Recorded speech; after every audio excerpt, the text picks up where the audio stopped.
So you're basically smelling mold farts. When you walk in and you're like, oh man, it smells musty in here. Yeah, those are molds eating. And then whatever waste after they've used the energy, it goes out just like we do.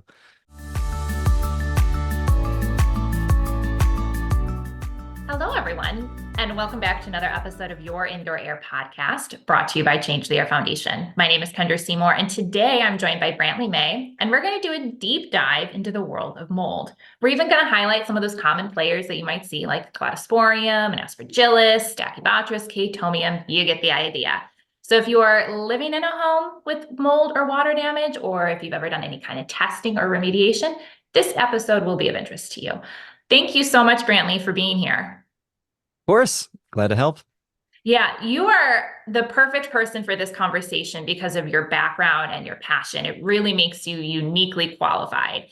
For those who don't know Brantley yet, he is a building scientist and a council certified indoor environmental consultant with a specialty in mycology and certified by the Macron Research Institute and Ochsner Medical Center for examination and identification of fungal spores and pollen via microscopy. Brantley is certified by the Building Performance Institute as a building analyst, building envelope professional, infiltration and duct leakage expert. He also holds several certifications related to the identification of mycotoxins, water damage, odor control, structural drying, infectious disease control, and energy efficiency issues, and is a student of mechanical engineering. He is also a state licensed mold assessor who carries credentials for teaching and proctoring exams of other professionals to receive their state accreditations and certifications in the mold and environmental related services. Brantley, like your background, it blows my mind. Everything that you've accomplished and you're doing. So again, I can't wait for us to kind of jump right in. But I'm wondering to kind of reorient the listeners or people who maybe are watching this on our YouTube channel. When we talk about mold, some people think, well, it's just an allergy. It's not that big of a deal. Others panic because maybe they know about mycotoxins, which are poisons produced by certain kinds of mold under certain conditions. And obviously, when you hear the word poison, that's kind of alarming to think about. So I wonder if we could start off with you kind of just laying a quick foundation of what we mean when we talk about mold and all the parts that make up the mold colony. Because I think it's only then that when we really begin to understand the science behind mold that we can make those informed decisions on how best to deal with it safely and correctly. Yeah. Well, you hear a lot of different terms when it comes to mold. So you're going to hear spores, mycotoxins, VOCs, hyphofragments, mycelium. There's so many things that go into it. And as a mycologist, which mycology, by the way, is the study of fungus, it's no different than talking to a doctor and hearing arm, leg, eye, nose, gut, brain, and then, whatever else. It's just parts of the mold that make up the mold. And I'm probably going to be referring to mold more as fungus throughout this thing because it's a more broad term. And a lot of times when you're looking at your lab results, then they're not just mold. There are also other fungi in there. So when it comes to fungi, the spore itself is the reproductive system. So it's no different than a piece of pollen or a seed or an egg. And over the millions of years, mold has gotten very, very good at disseminating spores so it can reproduce, just like pollen. Right now, my car is like covered in yellow stuff because, it's just that time of the season for pine. So when it comes to spores, right, those are the ones that are really the biggest concern for us because that's what's most likely to be in the air, just because that's how God has developed these things over the millions of years, just to let them go and go other areas to reproduce.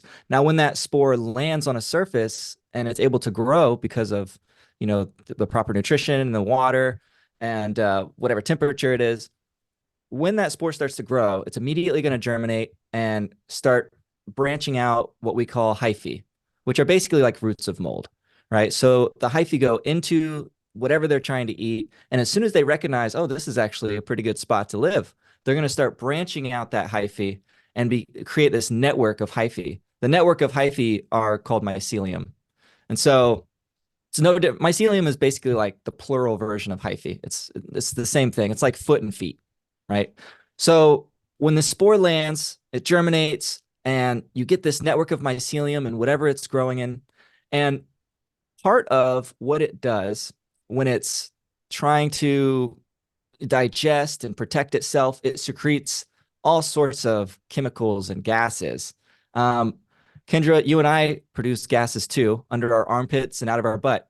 It's, and it does no different, right? So when it's eating and it's digesting, the MVOCs, the M stands for microbial, VOC is volatile organic compound. So the MVOCs are just gases that come off of the fruiting body, whatever, during the digestion phase. So you're basically smelling mold farts when you walk in and you're like, oh man, it smells musty in here. Yeah, those are molds eating, and then whatever waste after they've used the energy, it goes out just like we do. So interesting thing about MVOCs, a lot of people think, oh well, if I don't smell mold, I don't have mold, right? Well, MVOCs are only produced, now that you understand the reasoning, when it's actively growing, when it's actively eating. So if it's dry, they're not going to produce MVOCs because they're not digesting anything. They're dormant. Likewise, I've seen a lot of mold remediators. This is a pro tip that I give to them. When they go in after a job and they still smell it, or if people think that they solved the water problem, if I'm going in and I smell mold, I say, no, there's still something wet here because it must have moisture to continue to grow. So anyway, diverting from that. So it's going to produce these MVOCs, but similar to that, it's also going to produce something called mycotoxins, which the the more technical term for mycotoxins are actually secondary metabolites. And the reason they call them secondary metabolites, think about metabolite being like your metabolism, right? So you're eating and digesting things. It's a secondary metabolite because it's a type of chemical that the fungi use. It doesn't need it to digest that thing or to break it down, but it's a secondary proponent to that to help. And it also is supposed to help with protection for the environment. These are non-mobile beings. So, for example, you and I, Kendra, if we need to protect ourselves, we can run away. We have feet. We're mobile. I can punch. I can bite. Right. So things like a tiger don't need to learn how to produce toxins, but things that are immobile over the millions of years, they design themselves to say, well, how else can I defend myself? So they produce these toxins. And so it's going to produce these toxins halfway to kind of help digest things, but the other half to kind of protect itself. And these are the mycotoxins that affect us. And so you have from the beginning of the spore that goes down into the substrate, whatever it's trying to eat. It grows this network of mycelium. It starts producing these enzymes and secondary metabolites to start digesting things and protecting itself. And when it's ready to reproduce, up is going to sprout what we call the fruiting body. So all the while, everything we've been talking about has been happening underneath. Yeah, you don't even see it yet, just like a mushroom. It's all happening underneath. When it's ready to reproduce, guess what pops up out of the grass is a little mushroom. And that's exactly what the mold does. And once you start getting enough of them, like 1,000 of them in a cluster or 100,000 in a cluster, you're going to start seeing them with your naked eye. They're incredibly small. And so that fruiting body is going to then produce more spores and the cycle is going to continue. So that's kind of the process. And learning the process, I guess, kind of helps you learn all the nomenclature too. Yeah, that is probably one of the best summaries I have ever heard anyone give. And I loved all your analogies. And I think too, by the time you see mold, there's a lot of mold spores and a lot of things that have been going on. So I know one of the questions we see all the time is, do all molds produce mycotoxins? Mm. So that's been a debate amongst mycologists for a very long time. So all molds, from what we know, produce secondary metabolites. Now, whether or not those secondary metabolites are dangerous to us is where it starts getting a little hairy.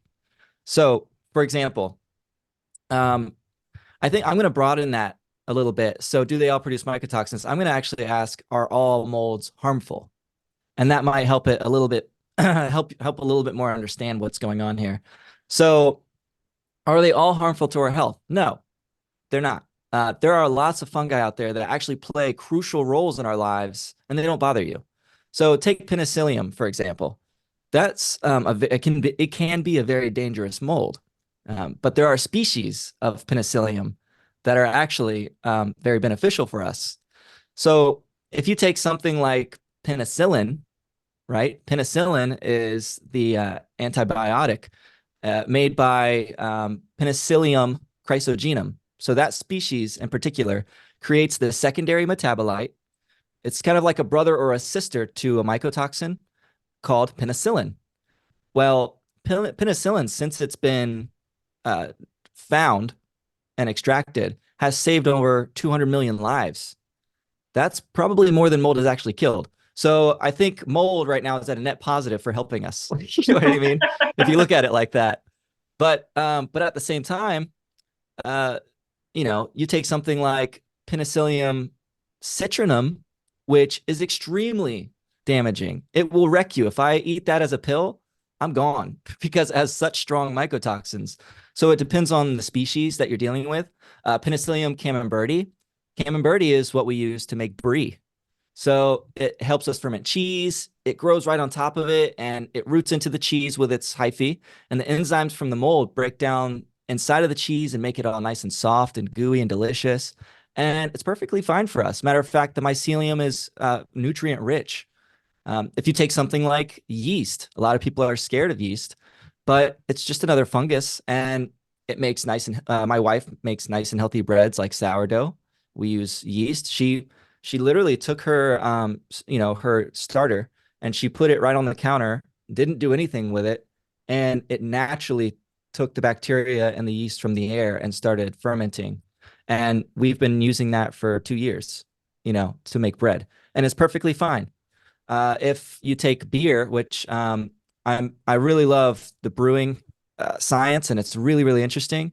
They use Saccharomyces cerevisiae, which is a type of yeast, to brew all the beers, except for those are more ales. Lagers use a different yeast, but the point is though that it's everywhere and it's actually really nutrient rich and it changes the taste.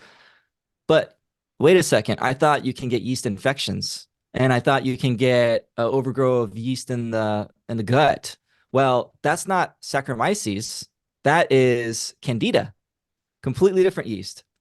So it's kind of like if I asked you, because I know this subject, but if I were to ask you, Kendra, are felines dangerous? Yeah, it's What would you say? expecting a cat or a tiger or a Right. mountain lion. Yeah. Exactly. So it's the same thing. So are they all dangerous? No, there's a lot that really, really help us. But the ones that we're worried about are the species that we look out for that we see a lot in water damaged buildings. Yeah, and we're going to get more into that. I think too, it's a good, we always hear this, mold is everywhere. That is true, right? Even inside your home, you can open a window, you have mold spores wafting in. The difference is we want to avoid mold growth in your home, that water damage in your home, and any byproducts that maybe they put off into the environment. So we live on Earth. We're not living in these clean bubble rooms, right? And so I think that's helpful context that you provided. So I love that. One of the things, excuse me, that I think I see a lot, if you've ever done any kind of testing, especially if you've done like ERMI or any kind of PCR dust testing, is people will sometimes see some categories on their reports, and it's sometimes language like indoor mold versus outdoor mold or water damage mold versus outdoor mold. And those are, I don't think, scientific definitions, but it's stuff that people are seeing. So talk to us about some of that terminology. What's the difference? Is there a difference? Because I think people get confused when they see that.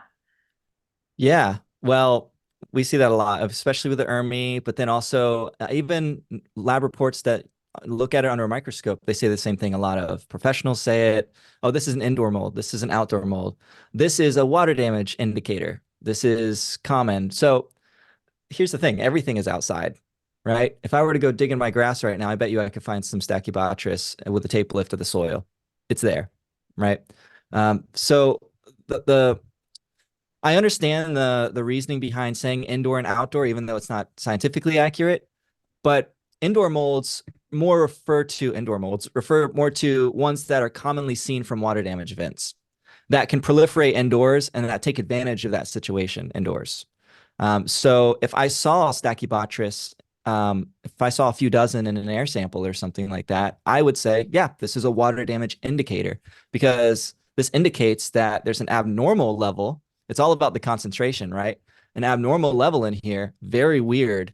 And there must be something around here that's causing this to proliferate. Outdoor molds, outdoor molds are ones that aren't as likely to take advantage of those indoor water damage events. And so it's very unusual to see them in high levels inside. So take something like if I were to take Epicocum, for example, you see air samples every now and then, you'll see Epicocum is certainly an outdoor mold. But Epicocum doesn't like eating drywall, or studs. So if you have a lot of water damage, it'll land right there and be like, meh. And so you don't see it grow in this crazy number. So if I looked at an air sample and I saw a lot of Epicocum inside, I'm going to say, oh man, there must be a lot of outdoor air coming in, right? So that's why we consider them outdoor, indoor. But here's the problem with things like the ERMI. There are molds that are categorized in that group 2 outdoor mold that are also inside. It's not like they don't want to grow inside with water damage issues. For example, I'm pretty sure Cladosporium cladosporoides species is in the common molds in the outdoor mold section, which actually even out and make your ERMI look better if they're over there. However, Cladosporoides is the most common Cladosporium species, and it's everywhere. I see it in air conditioning systems all the time. I see it in vents. I see it from condensation problems on windows. It's very, very common water damage issue. So why is it over there? Well, that's because the ERMI is thinking very black and white.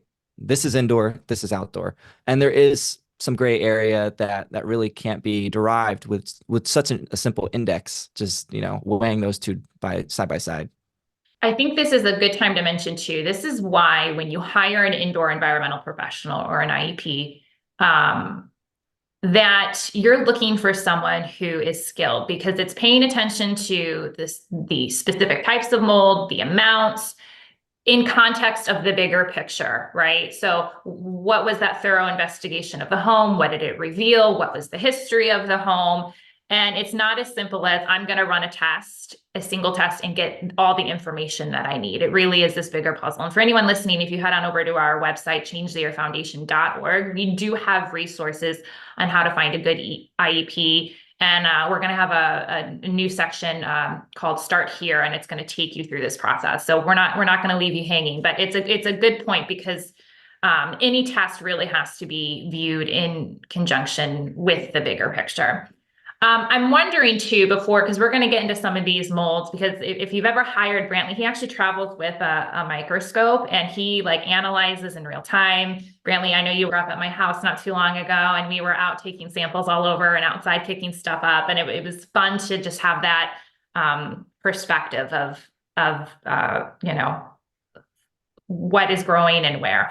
But when we talk about mold, we really need to talk about moisture because that's where it starts inside our homes. Now, some people will, have a leak and they catch it quickly and they freak out and they think something like Stachybotrys, which, is sometimes referred to as like black mold. If you've heard the media talk about it, and they think that's going to grow right away, but not all molds grow at the same rate. And so I wonder if it's worth, before we dive into specifics, talking to us a little bit about, you have those molds that are kind of primary colonizers and secondary colonizers and tertiary colonizers, because different mold spores require different levels of moisture to grow. So can you give us just a quick background on that?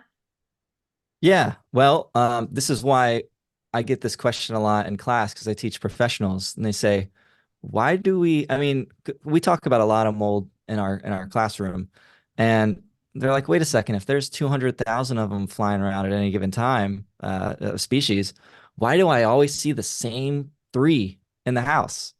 It doesn't make any sense.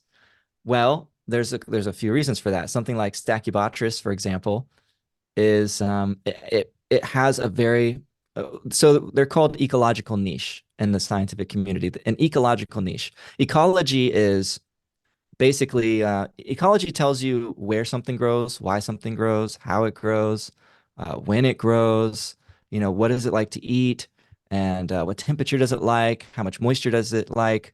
And intuitively, you can look at something like a polar bear versus an American brown bear, right? So intuitively, if I'm walking around in South Florida and someone says, "Oh, I spotted a bear," I'm not going to be like, "Oh, it could have been a polar bear." You know what I mean? No, it's because they don't like this environment. That's not their ecological niche. They like it cold and they like eating fish and blah blah blah. So Stachybotrys, unfortunately, their ecological niche happens to be around 72 degrees to 82 degrees. What temperature level is that, right? So inside Uh, our homes. Yeah. yeah, exactly. They're very what's called cellulolytic. So cellulose is, what trees are made of and plants are made of and stuff. And they're the kind of bottom feeders. So once, if a leaf outside, right? Because this is where they usually are. Outside, a leaf falls off the tree, right? And then it turns brown and it starts to decay. And then once it starts going into the soil, so many uh, so many microorganisms have touched that leaf by the time it's kind of turned halfway digested into the soil. Now there's Stachybotrys, and they're like, my turn. And they help bring it all the way down to soil ground, right? And so they're right there in this wet spot of the soil, and they like eating things that are already kind of decayed and broken up. And so they like wet, really moist, this perfect temperature, 70, 80 degrees. Well, okay, when things get wet in our environment, there's no UV, which they don't respond well to UV light because they're in the soil. And what is drywall? It's basically just ground up, halfway eaten up paper, right? Yeah. And when it gets wet to that level that they like, they're going to grow. And their maturity rate's around 6 to 10 days. So that's when they're fully matured, ready to reproduce again, 6 to 10 days. So they're very aggressive, and everything here is perfect for them. They're going to outcompete many other ones, especially because their secondary metabolites, their mycotoxins like trichothecenes and stuff are very powerful. So they'll outcompete the bacteria and everything else. That's why you see it most often. But then you also have other ones that are slower or prefer things more dry. And so maybe professionals, when you're out at a job, you'll see the Stachybotrys all in black at the bottom, and you think that's the only mold there is. No, no. If you go up right above where the moisture was wicking up in the drywall, now it's less moisture up here, but still wet. There's going to be a whole nother type of mold right there because that's their ecological niche, right? It's going to be a little drier. So that's where you'll see the Aspergillus and the Penicillium, maybe even some of the Alternaria. So there is an ecological niche in the environment, and whatever it's eating on, whatever the humidity is, whatever the moisture level is, if it's a glue or a paper or tile or whatever, that's going to change what type of mold you'll see.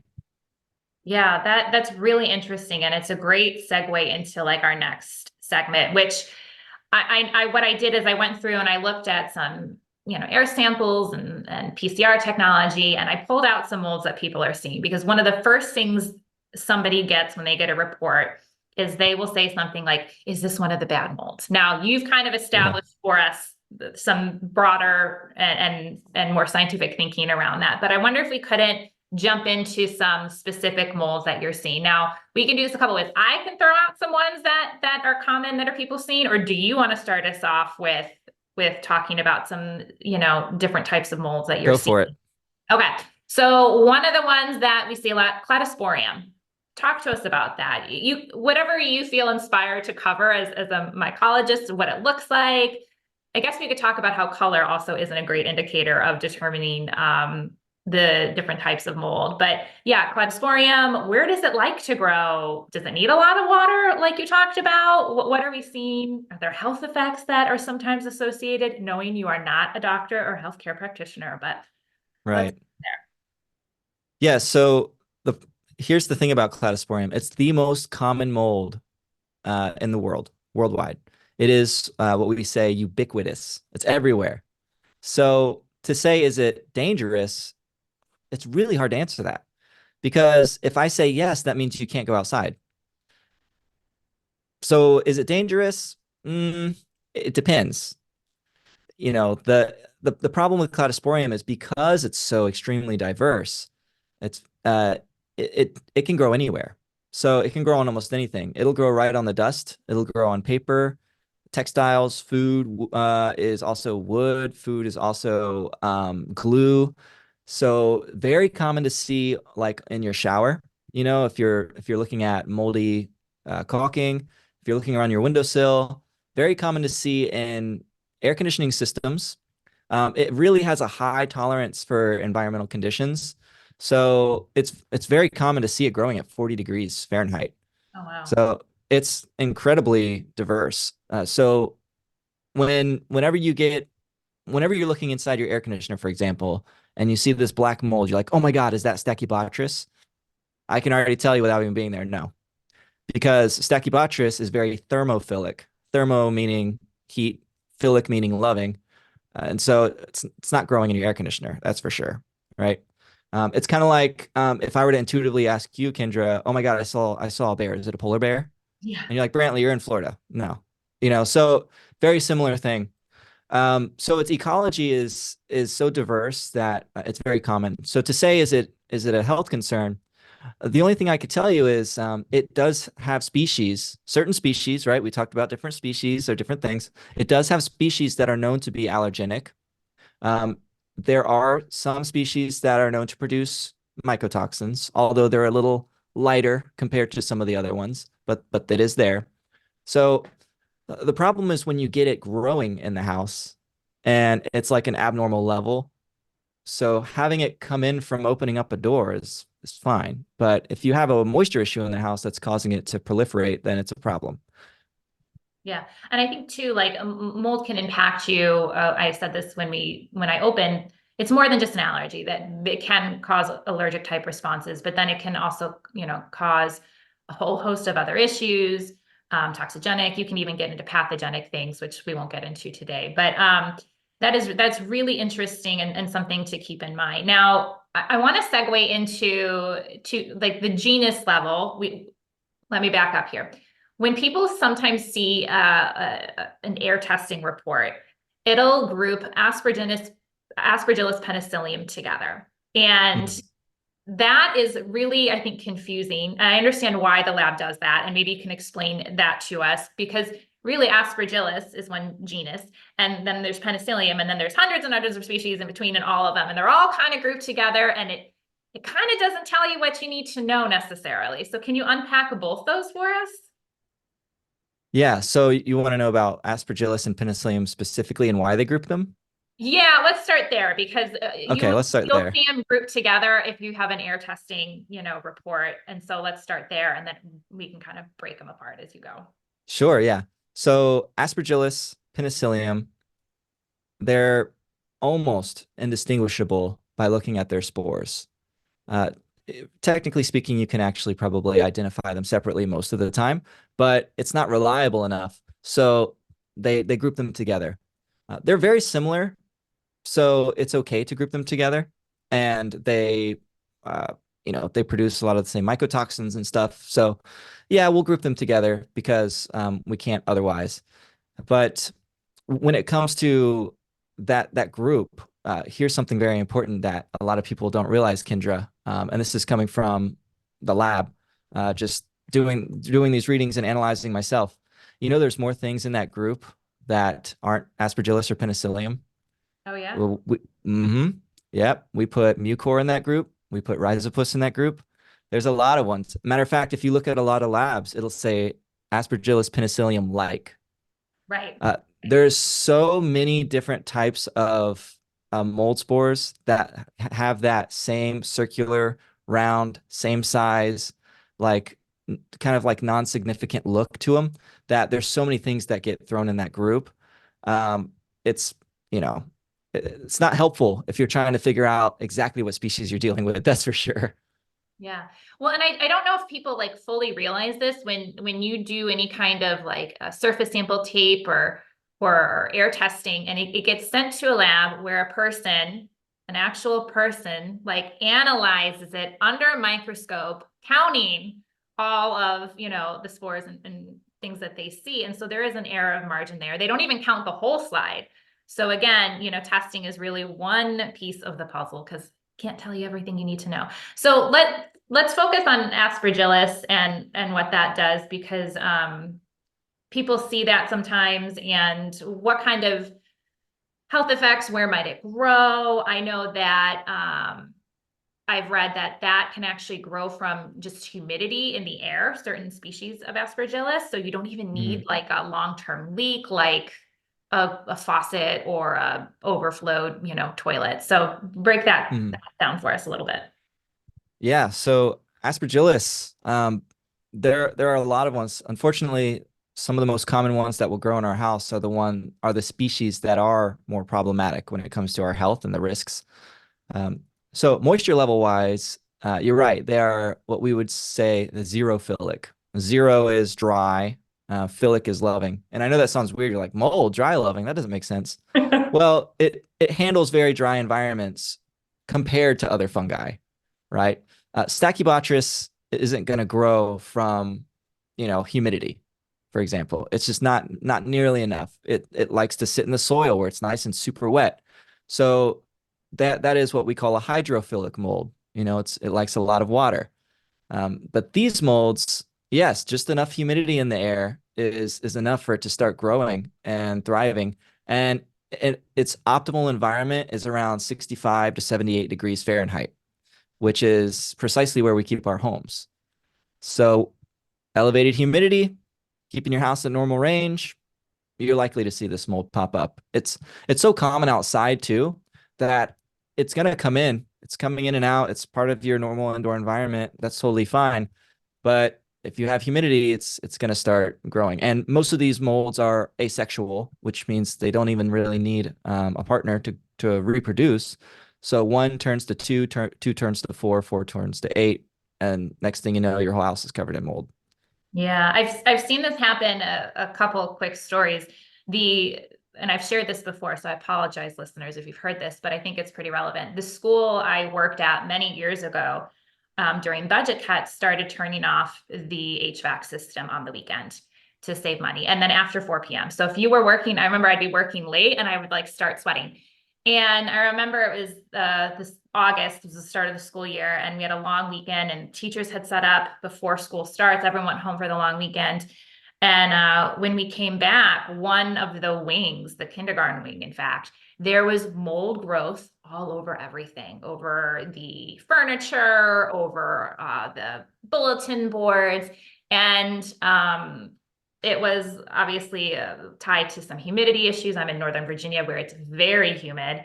And they remediated that overnight. That is another story. We won't get into it because that is obviously problematic. But if you also, during COVID, I remember seeing a story about a mall, I think it was in India, and they had shut off the system as well to save money. And there was tens of thousands of dollars of damage because there's all these luxury purses and shoes just covered in mold. And it was from the humidity. So it's crazy. Yeah. Well, I'll tell you too, just coming from the fact that we do energy efficiency stuff, it's also most of the time more costly to turn everything completely off instead of turning it up just a few degrees, because you have what's called latent heat, which is the amount of moisture that accumulates in the air. And you also have sensible heat, which, comes through the walls and the windows and stuff like that. And if you just let it all come in, when your unit turns on to try to get rid of it, it takes so much energy to get rid of it instead of you just keeping it at bay over the weekend with, the unit still running. A lot of people think that it helps, but it actually in turn makes it worse for energy. Well, So it's bad on both fronts. please come talk to our school system, because in the winter over long weekends, if we'll have a Monday off or a Friday and Monday off, if that Tuesday it's super cold, they'll actually do a 2-hour delay because they need the extra time to heat up the buildings, and it's just crazy. So maybe you can come talk to our school board. Yeah, yeah. Anything you want to mention about penicillium before we move on? It's very similar. I mean, I know we talked about it a lot, but you could see it in the same environments pretty much. Yeah. Yeah. I never say this one right, so please correct me. Alternaria. Alternaria, yeah, yeah. It's some people say Alternaria, some people say Alternaria. Um, yeah, that was very, very interesting. It's probably one of the prettiest spores underneath the microscope too. It's Pretty. huge. You can't miss it. Oh, it's gorgeous. Yeah. Yeah, it's got this long beak on it and it's multicellular. It's very, very cool. But it's very important allergen. It's probably the most potent allergen that's out there. Yeah, very, very potent. And Alternaria can has over 50 mycotoxins associated with it. It's crazy, crazy how dangerous this thing is to other. I always think in the form of like environmentalism and how dangerous it is to other microbes. It's built up quite a defense system. Yeah, which is why I think it affects us so badly. But you don't really see it growing as commonly with some of these other ones because it usually gets outcompeted in the rate of growth, how fast it grows. And it's also its perfect ecological niche isn't quite like some of the other ones we see in here, like Stachybotrys, Chaetomium, Aspergillus. Um, it can handle a wide range of things, but by the time it hits a surface like a piece of drywall, a lot of times something else is prefers that more. So you don't see it actually very often in an environment inside, but it does occur.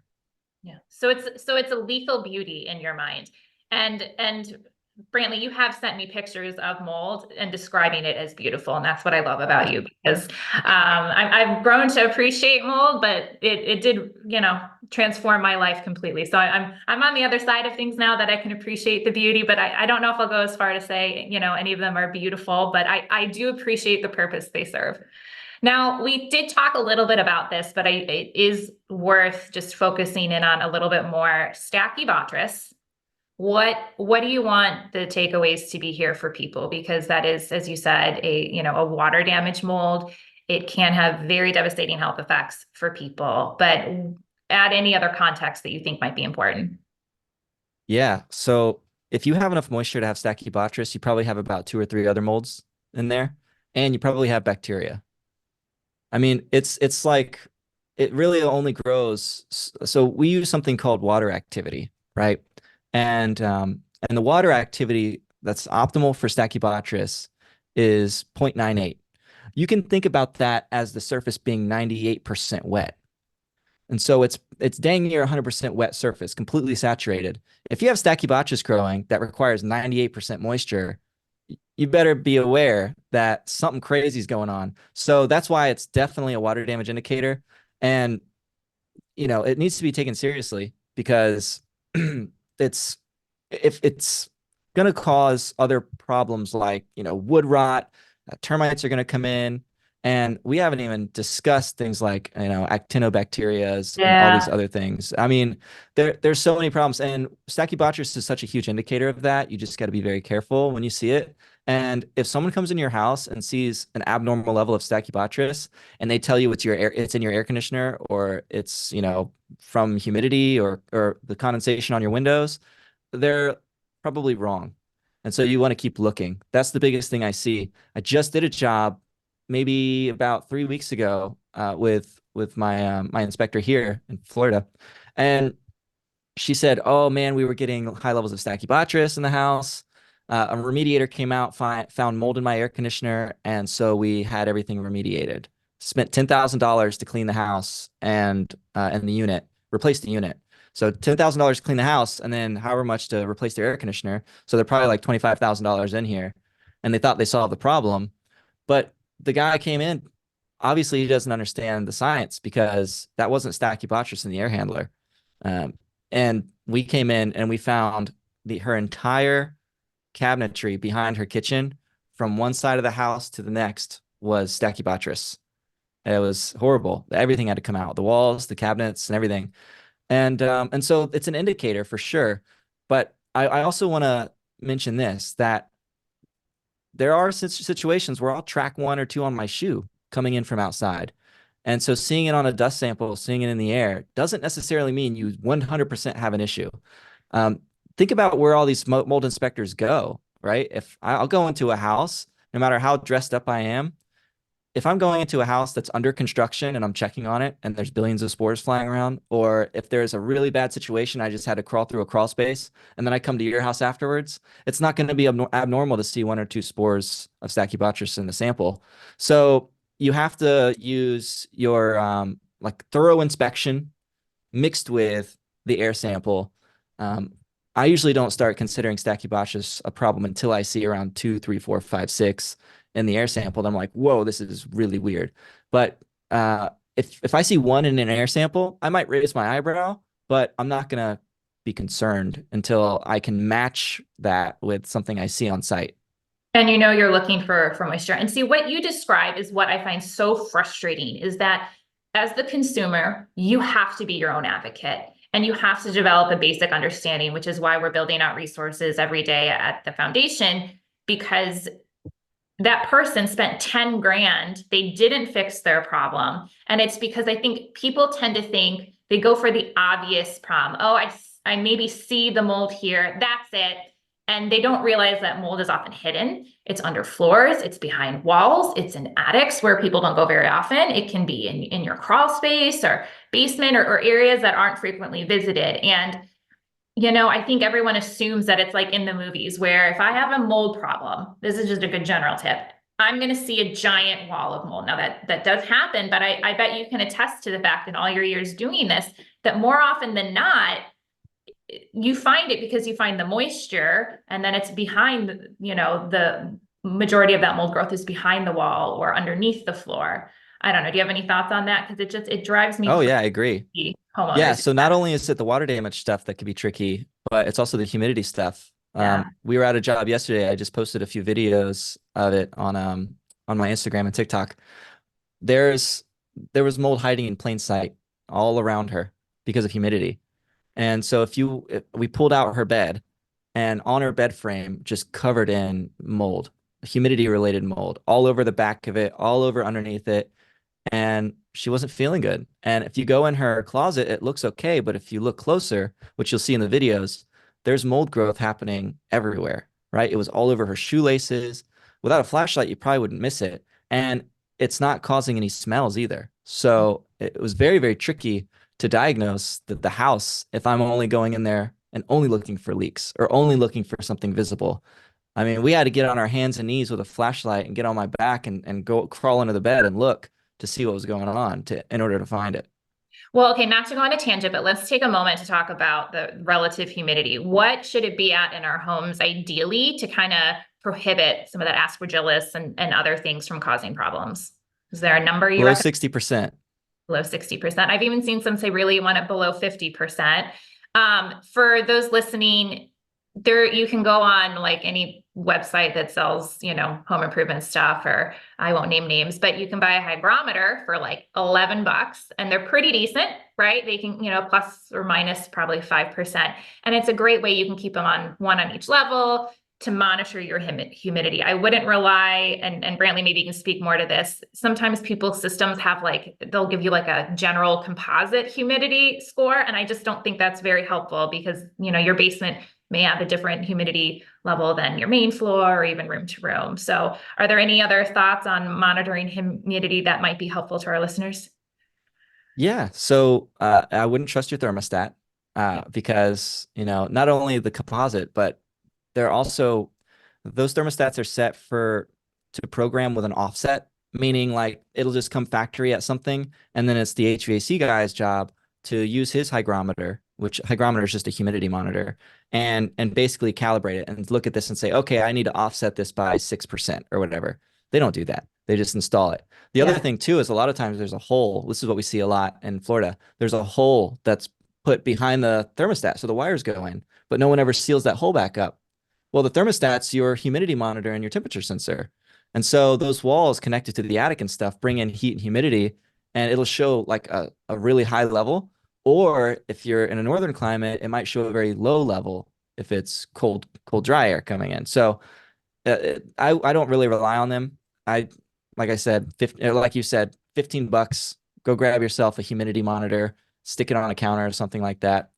There are a lot of people that that want to get more intense and say, oh, 50%. I just had someone post, I was looking at one of my on a TikTok video where someone said, don't allow your humidity to go more than 44% or you'll have mold.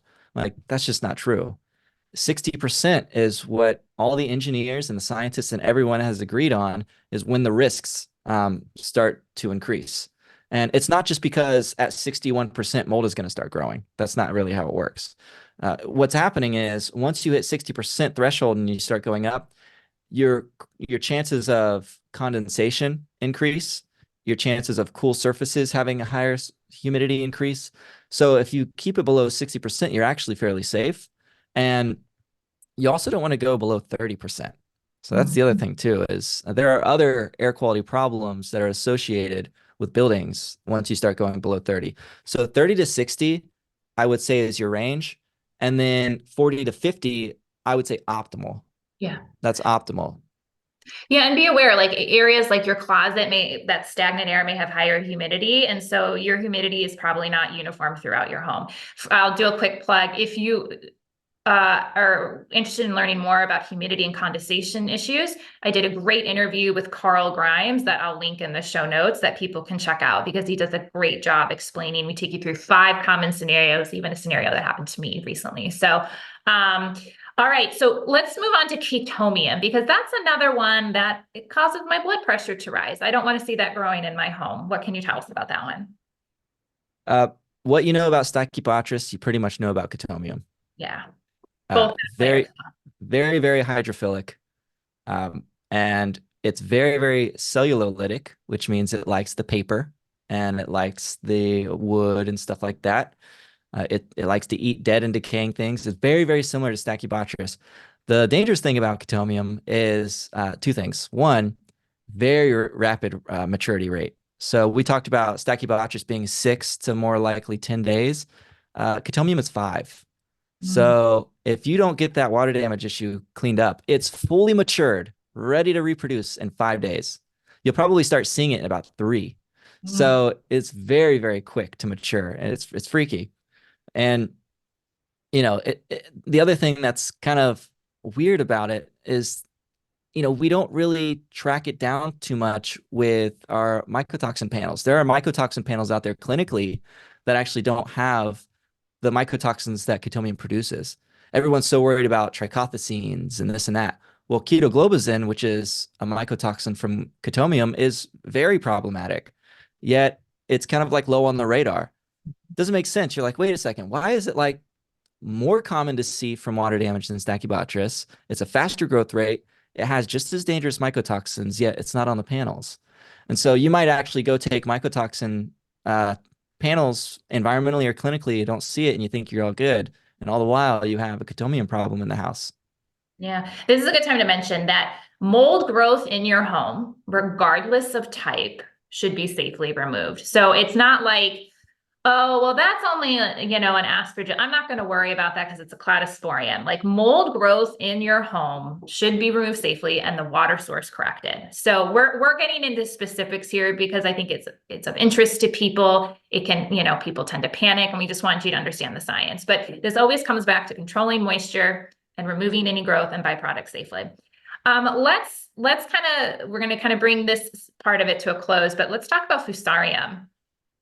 It's not always showing up on tests, but I do find that people end up talking about it. So what's going on with there? Are you seeing it indoors a lot? No, very rare to see inside. Yeah. Yeah, most Fusarium species are what we call parasitic. So meaning that it needs a host and it prefers to live off of a host. And when I say host, I mean plants. So it's very much a preference to be on, grains or some sort of, bush or something like that. Certain flowering plants. I mean, you just don't really see it. It doesn't want to eat the dead stuff.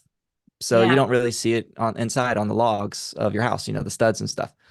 So it's very rare. I mean, sometimes we'll see it happening in crawl spaces because there are certain species that like to be in soil and you'll see it coming inside, but it gets out competed with other things and it's not its ecological niche so much. But it is very important because it has some very, very problematic mycotoxins. Deoxynivalenol is probably one of the most problematic mycotoxins.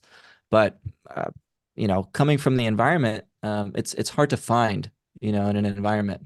But people get affected by it. You respond, your body responds very heavily to this, from what I've heard. Yeah, and you'll see a lot of the research on this is Fusarium specifically is around like animal feed and livestock and things like that because it can cause some serious problems. All right, the last one. Let's talk about trichoderma. Where are you seeing that? Are you seeing it? What happens with that one? Yeah, trichoderma is also very pretty under a microscope. There are it looks very similar to Penicillium or Aspergillus. It has gotten misidentified a few times from my experience. And it's green. So this is one of the ones, we talk about a lot of molds. They could be different colors, this and that. Trichoderma is green. You're not going to see it any other color. So if you pull back your carpet and you're looking at your subfloor and you're like, whoa, what's this green stuff? Could be trichoderma. It travels in clusters. So instead of like one little spore, it'll travel in this huge globular cluster of stuff, which is important because it is outside too. Sometimes, your lab counts things based on how many spores that they see, but it really only travels in clusters. So you might get your lab result back and be like, oh my God, there's, dozens of them in here. And it could have just been one cluster that came in from outside. So it's very tricky sometimes to figure out if it's the house or not. But with that being said, trichoderma is going to like varying environments, but it's similar to Chaetomium and Stachybotrys, where it likes to eat on the wood and the paper. It likes a higher moisture level as well, so you're not going to see it growing from humidity. But it also produces trichothecenes, which is a dangerous mycotoxin similar to Stachybotrys. Yeah. I think this is a good time too, just to like offer a little context, because you kind of alluded to it, that we had said color is not a great way to determine the type of mold. The same species of mold can be multiple colors. Different species or genus of mold can be the same color. So color is not a great indicator. It can give you a clue, but people think, well, that mold in my home is not black, so I'm good. No, don't. Yeah. That is not a great indicator. Oh, So there's one more thing I want to mention too, sure. actually. Uh, so since forever, most labs have used to categorize Memnoniella, which is a type of mold. They used to categorize it with Stachybotrys. So labs are almost no longer doing that anymore up until recently, and professionals have not caught up to that. And if you get a lab result back where they don't give you the determination on the lab where it says like normal, elevated, whatever, and the environmentalist does, watch out for Memnoniella because they'll just look at it as another spore and they don't really know any better. But labs are now identifying them separately when they used to be grouped. So if you see Memnoniella in there, you treat it like Stachybotrys because it's pretty much the same thing. Wow, that's a great tip. Yeah, I've seen over the past like 2 or 3 months, I've seen few reports now where inspectors have just missed it because they don't know it. And the labs don't send out a memo saying, by the way, we've separated these two genera now. So, if you don't know this mold, then it's just there. Wow. Okay. So hopefully everyone listening, we haven't completely freaked you out, but I know there's going to be people out there who are like, all right, I don't want this growing. I'm going to go grab my bottle of bleach, my spray, my whatever. I'm going to kill it. Problem solved. But why is killing mold like that, or any of its byproducts not the best idea? Uh, well, if you kill it, it's still there. So that's the first thing, right? It doesn't just make the toxins go away. It doesn't make it non-allergenic anymore. It's like saying, oh, I got an oak tree. I'm like terribly allergic to oak, and I have an oak tree in my is growing in my living room. I'm just gonna cut it down and Yeah. then not drag it away, you know? So it's gonna make it worse. The pollen's gonna fly everywhere. So it's no different than just trying to kill it. You're actually gonna cause it to produce more mycotoxins. You're gonna cause it to disseminate easier, and then it's all kind of still there. And you haven't also, most likely, you haven't solved the cause of it, right? You have to get the moisture out. So no moisture, no mold. The best thing to do is to safely, which is usually what a professional will do, is safely remove it. And then once it's removed, you have likely disturbed the area quite a bit. You have to decontaminate the area where you've removed it and then make sure it's dry. and that the moisture doesn't come back.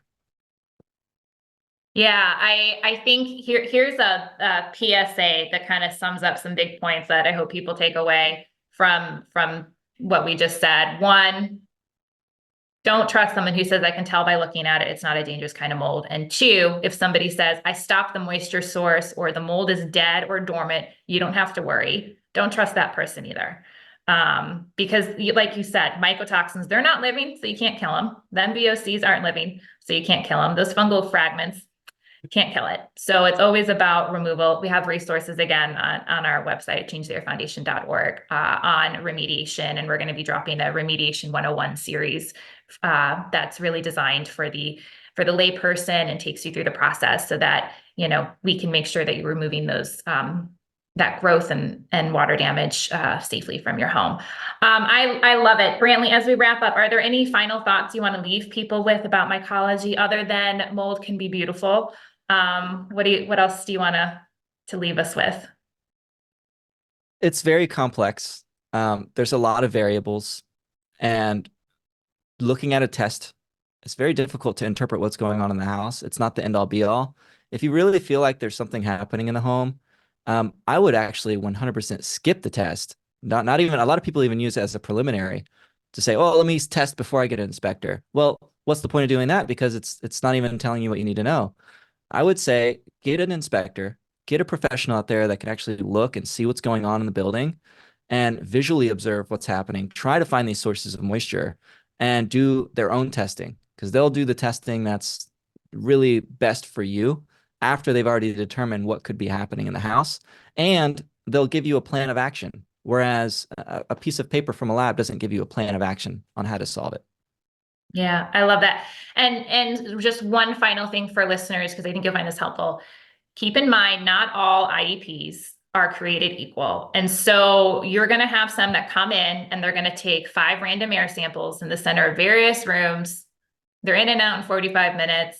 And that is not going to give you the best picture. We're not going to get into that today because we have lots of resources on our website. But if you go to our website and you download or search in the search bar for questions to ask when hiring your IEP, I take you through everything that you need to know, places you can start looking, because certifications are minimal requirements. It's, about asking these questions and assessing kind of their understanding and what they can do for you and their approach to the home. So we're not leaving you hanging there. Definitely head on over to our website and check that out. Brantley, I have loved this. This has been so interesting. I'm sure our listeners have learned a lot too. If people wanted to get into contact with you or find out more information, how can they do that? So you can go to our website, envirohealth.co. Envirohealth.co is my mold inspection and building forensic website where we actually help people try to find these types of issues. If you want to just learn, I'm trying my best to post on social media.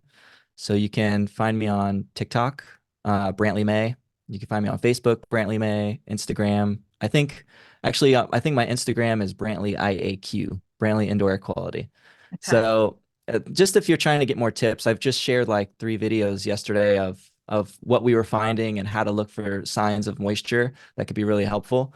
But if you have more professional inquiries, reach out in our website and we'll do our best to help. Excellent. And we'll link to all those in the show notes so you guys can find them. Thank you so much for being here. I've really enjoyed our time, and I love your passion for what you do, because it's not just a job to you. I can tell it's something that you find very interesting and you care about. So thank you so much. Of course. Thanks for having me. And for everyone listening, do me a favor. If you found this interview helpful, head on over to changetheairfoundation.org and sign up for our newsletter, because it really is the best way to get great information like this directly into your inbox. We'll see you next time. Thanks so much.